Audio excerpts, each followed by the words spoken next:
నా పేరు కోరుకొప్పుల నగేష్ గౌడ్. నేను జాఫర్గఢ్ బీజేపీ మండల్ ప్రెసిడెంట్గా ఉన్నా.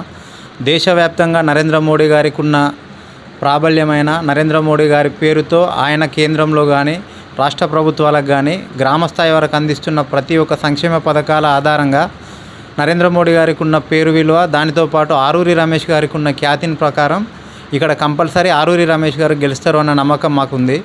ఎట్లయితే కేంద్రంలో 303 పథకాలు ఉన్నాయో అవి గత రాష్ట్ర ప్రభుత్వం దాన్ని ఇంప్లిమెంట్ చేయకపోయినప్పటికీ కేంద్ర ప్రభుత్వం అందిస్తున్న పథకాలన్నిటికీ రాష్ట్ర ప్రభుత్వం వాటి బొమ్మలు వేసుకొని వాళ్ళు స్టిక్కర్లు వేసుకొని పబ్లిసిటీ చేసినప్పటికీ మేము బీజేపీ పార్టీగా మా జఫర్గఢ్ మండలంలో ఉన్న 41 బూతులలో ప్రతి గ్రామానికి లబ్ధిదారుల లిస్టు తీసుకొని వెళ్ళి మేము వ్యక్తిగతంగా వారిని కలిసి ఇది నరేంద్ర మోడీ గారు ఇచ్చిన స్కీము, దీంతో లబ్ధి పొందిళ్ళు, మరొకసారి కూడా నరేంద్ర మోడీ గారిని ఆశీర్వదించండి అని ప్రతి గ్రామానికి ప్రతి ఇంటికి వెళ్ళి ప్రచారం చేసే ప్రయత్నం చేస్తున్నాం. కొన్ని గ్రామాల్లో ప్రచారం కూడా అయిపోయింది. దానితో పాటుగా ఇది వరంగల్ పార్లమెంట్ అన్నది ఎస్సీ కాన్స్టిట్యున్సీ. మందకృష్ణ మాదిగ గారి 30 ఏళ్ల పోరాటాన్ని గౌరవించి వారు పెట్టిన ఆత్మగౌరవ సభకు నరేంద్ర మోడీ గారే విచ్చేసి ఈ మాదిగ ఉపకులాలు మాదిగ వర్గీకరణకు నేను మద్దతుగా ఉంటా, మీ వర్గీకరణకు మేము పార్లమెంటు సాక్షిగా మద్దతు పలుకుతామని చెప్పిళ్ళు. దానితో పాటుగా ఎస్సీ కులాలను మాదిగ ఉపకులాలను ఎవరు పట్టించుకున్న సందర్భాలు లేదు. ఎవరైనా ఆ కులాలను వారి అవసరానికి వాడుకొని వారి అవసరం తీరినాక పక్కన పెట్టే ప్రయత్నమే జరిగింది. కాకపోతే నరేంద్ర మోడీ లాంటి గొప్ప వ్యక్తి వచ్చి మందకృష్ణ గారికి భరోసా కల్పించినాక గతంలో ఏ పార్టీకి కూడా ఇంతగానో మద్దతు అని మందకృష్ణ మాదిగ గారు కూడా బీజేపీ మీరు ఏ పార్టీలోనైనా ఉండండి కానీ బీజేపీ అభ్యర్థులను గెలిపించడం ప్రచారం చేసిండు. ఇందులో భాగంగా ఇక్కడ ఎస్సీ పాపులేషన్ కూడా ఎక్కువ ఉంటుంది, వాళ్ళు కూడా అర్థం చేసుకుంటున్నారు. స్టేషన్ గన్పూర్, వర్ధనపేట ఆరూరి రమేష్ గారికి పెట్టని కోటలాగా ఉంటాయి. ఇక్కడ కంపల్సరీ మెజారిటీ వస్తుంది. మేము 100% ఆరూరి రమేష్ గారు ఇక్కడ గెలుస్తారు, కేంద్రంలో వారి స్థాయి చూయించుకుంటారన్న పూర్తి విశ్వాసాన్ని మేము నమ్మకాన్ని కలిగి ఉన్నాం. అన్ని పార్టీలు మాదిగలను అణచివేయాలని చూసినా వారిని ఓటు బ్యాంక్గా వాడుకొని పక్కన పెట్టినా మేము పూర్తిగా మాదిగ సామాజిక వర్గానికి సంబంధించిన ఆరూరి రమేష్ గారికే టికెట్ ఇవ్వడం జరిగింది. గతంలో ఆయనకున్న పనితనం వల్లనో లేదంటే ఆయన చేసిన పోరాటాల వల్లనో 2 సార్లు ఆయన ఎమ్మెల్యేగా గెలిచిండు.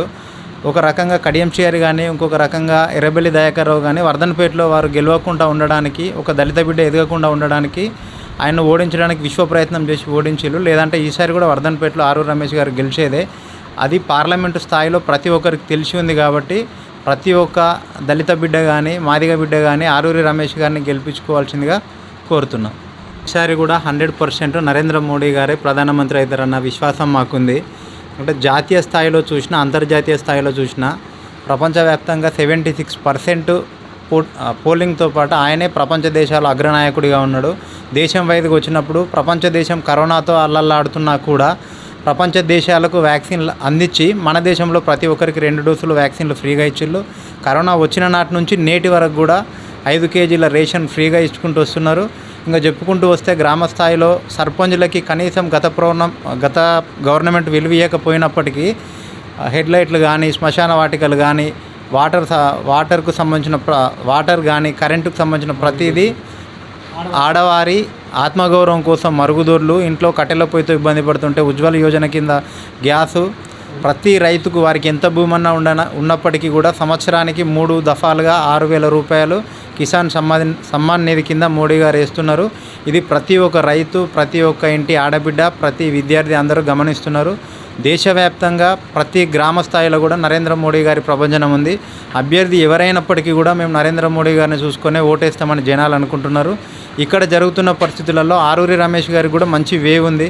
2 సార్లు ఎమ్మెల్యేగా గెలిచిండు. మా స్థానికుడు వర్ధన్పేటలో కానీ స్టేషన్ గన్పూర్లో కానీ ఉమ్మడి వరంగల్ వేదిక కానీ ఆయనకు మంచి ఫాలోయింగ్ ఉంది. కార్యక్రమాలు కూడా చేసుకుంటూ వచ్చిండు. ఆయన పాలనలో జరిగిన అభివృద్ధిని కూడా చూస్తూ ఉన్నారు. కాబట్టి కంపల్సరీ నరేంద్ర మోడీ గారిని 3వ ప్రధానిగా చేయాలని ప్రతి ఒక్కరు కోరుకుంటున్నారు. పార్టీలకు అతీతంగా కూడా నరేంద్ర మోడీ గారే మళ్ళీ ప్రధాని కావాలని అనుకుంటున్నారు. గల్లీలో ఎవరున్నా సరే ఢిల్లీలో మోడీ రావాలని కోరుకుంటున్నారు. అయితే నరేంద్ర మోడీ గారిని ఒక మతానికి పరిమితం చేయాలని అందరికీ చూసినప్పటికీ కూడా 3 తలాక్తో ముస్లిం సోదరులకి, అయోధ్య రామ మందిరంతో సహా మిగతా కొన్ని పుణ్యక్షేత్రాలు కట్టి హిందూ సోదరులకి, క్రైస్తవులకు కొన్ని రాయితీలు ఇచ్చి క్రైస్తవులకి అందరినీ సమాన దృష్టితో చూస్తున్నారు. కాబట్టి కులాలకి, మతాలకి, వర్గాలకు అతీతంగా నరేంద్ర మోడీ గారిని ప్రధాని కావాలని దేశ ప్రజలు కోరుకుంటున్నారు. అందులో భాగంగానే ఆ సంకల్పం ప్రకారమే ఇక్కడ ఆరూరి రమేష్ గారు గెలుస్తారు అన్న నమ్మకం మాకుంది. కేంద్రంలో నరేంద్ర మోడీ గారు గెలవడమే కాకుండా 400 సీట్లు 370 పైచిలుకు సీట్లు గెలుస్తారన్న నమ్మకం మాకుంది.